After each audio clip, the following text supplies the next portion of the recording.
Snow and cold weather are making commuting in D.C. treacherous. Find out what you can do to prevent being stuck in the cold. Plus, the Oscars took center stage last night in Los Angeles, but it was hashtag Oscars so white that had everyone talking. We'll look at controversies surrounding comments by one A-list actor and what John Legend had to say about the big night. District Wire News starts right now.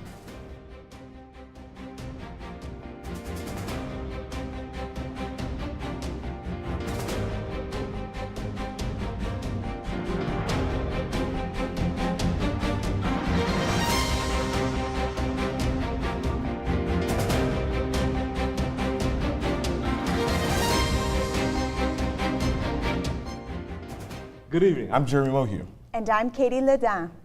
Metro commuters continue to face wintry weather, freezing temperatures, and hazardous traveling conditions. Piola Thomas explains. Old Man Winter is back, and with his arrival comes the cold weather, snowy days, and transportation issues for Metro commuters. As the snow fell on Saturday, transportation officials in Maryland and Virginia warned drivers to stay off the roads as temperatures dipped below freezing. There were hundreds of traffic accidents and backups reported across the region. On Sunday morning, a Metro train experienced mechanical issues at the L'Enfant Plaza Metro station due to freezing temperatures. A Metro spokesperson says that as the temperatures drop, the trains will experience more mechanical issues. Metro has also put into place cold weather speed restrictions because of the rise and fall of temperatures. This is to provide additional protections against cracked rails. Many drivers also face dead batteries and breakdowns due to cold weather. But with the proper care and letting your car run a few minutes before pulling off, these breakdowns can be avoided. For the winter months, you want to make sure you have adequate braking and that your brake pads and stuff are okay and that your brake rotors are within specs and that they're not worn past that. You want to make sure your fluids are properly maintained. You want to make sure that your maintenance is properly maintained. With more winter weather expected for this weekend, look out for more commuting troubles and car issues. Piola Thomas, District Wire News. Metro riders on the Red Line were not pleased about their Monday morning commute. An installation problem at the Bethesda stop brought firefighters to the scene, but no smoke or injuries were reported. A train at the Rhode Island Avenue stop had signal problems, and all escalators were out at Medical Center. Metro riders were tweeting from DuPont Circle, Union Station, and Gallery Place, sharing photos of the crowded platforms. WMATA told people heading towards Shady Grove to prepare for delays. More problems on the Red Line. On Saturday afternoon, Woodley Park and Foggy Bottom metro stations were evacuated after smoke was detected. Faulty brake lines forced riders to get off at Woodley Park. Meanwhile, at Foggy Bottom, an insulator problem caused smoke to spread. Fire Department spokesman Tim Wilson says there were no injuries for both the incidents. The mechanical issues caused single tracking on the blue, orange, silver, and yellow line trains between Virginia and D.C. It was a confusing Monday morning for drivers in Northern Virginia. Along parts of Interstate 66 near the Beltway, signs saying that the restricted HOV lanes were open to all, but were in fact not. Although they were following the signs, many solo drivers received tickets from being in the restricted lane. The Virginia Department of Transportation is working with the state police to resolve the issue. Authorities believe a power problem may have caused the glitch. A manhole cover on the National Mall was sent flying into the air on Sunday afternoon, following an underground explosion. D.C. fire officials say the explosion was caused by a blown fuse on a transformer that was related to melting snow and road salt runoff. While no injuries were reported, the manhole cover did destroy a streetlight.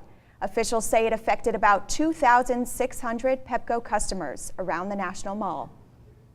Popular ride-sharing services like Uber and Lyft now have official legal status in Virginia.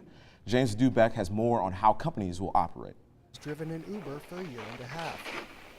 She used to work in a dental office, but says signing up to work for Uber was simple, and her new job is stress-free. I love it. I have freedom. I can do whatever I want. I can work whenever I want. That's the nice thing about Uber. She's one of many people who switch careers to take a job for the ride-sharing service. That flood of new drivers has provoked a strong backlash from traditional cab companies who fear losing business. That's because Uber drivers don't need many of the same licenses and permits that cab drivers do. Those concerns led to months of disputes between companies and regulators in Virginia. But last week, the state put new rules into place for how ride-sharing services operate. The law includes requirements that drivers be 21, licensed, have a background check, and have $1 million insurance policy. Batista is happy to be able to officially work within the law in Virginia. Well, I think as long as everything is regulated, Uber is good. You know, we want to work legally. Virginia joins lawmakers in D.C. who passed a bill last year setting rules for ride sharing. Now the companies are looking to Maryland, where lawmakers are expected to introduce their own regulations this year. James Dubeck, District Wire News. Low gas prices are once again a thing of the past. Prices at the pump rose 13 cents in the past 2 weeks, bringing the national average to $2.33 per gallon. The rise is due to an increase in crude oil prices and labor strikes at several major oil refineries. Although prices are on the move, experts say that the national average is still about $1 less than it was at this time last year.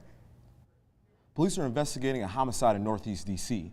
A man was shot multiple times in the chest through the patio door of his apartment just after midnight. The incident took place the 1200 block of Brentwood Road.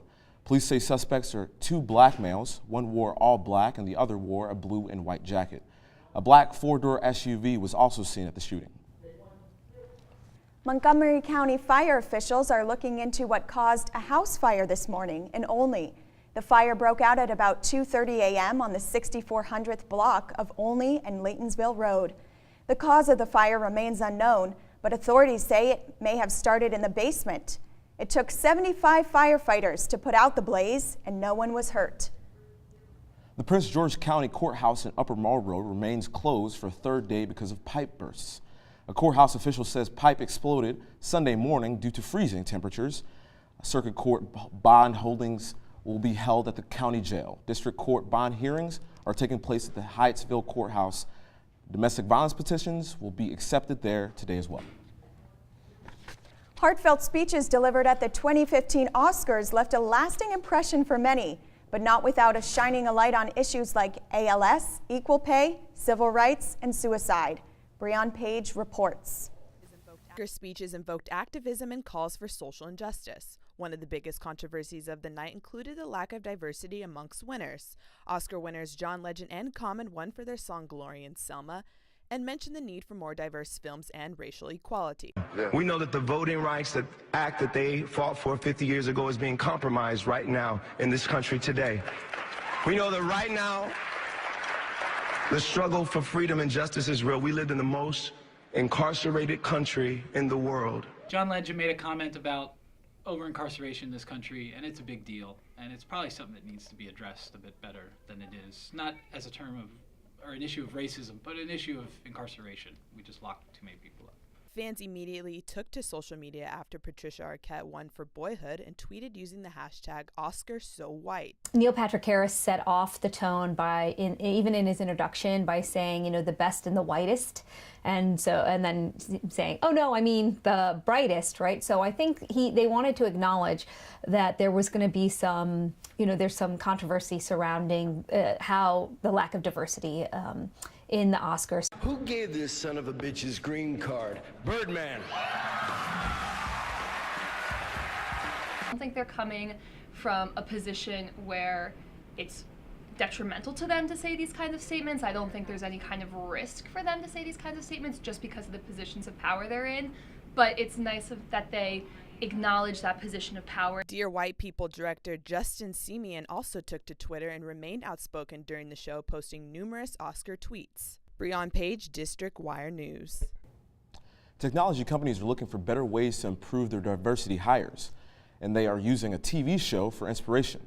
One startup named Gap Jumpers is trying to implement a blind audition style of interview used on the NBC show The Voice. In the 1970s, Clayman Institute for Gender Research found that orchestras increased their female hires by 20% when they used blind auditions. Last week, Alabama became the 38th state to legalize gay marriage. However, Washington continues to welcome same-sex couples with the district's first Marriage Equality Expo. Christina Anamachan reports. This weekend, the Washington, D.C. Convention Center opened its doors to the Marriage Equality Expo. Vendors throughout the metropolitan area came armed with food samples, musical performances, and information on nuptial planning.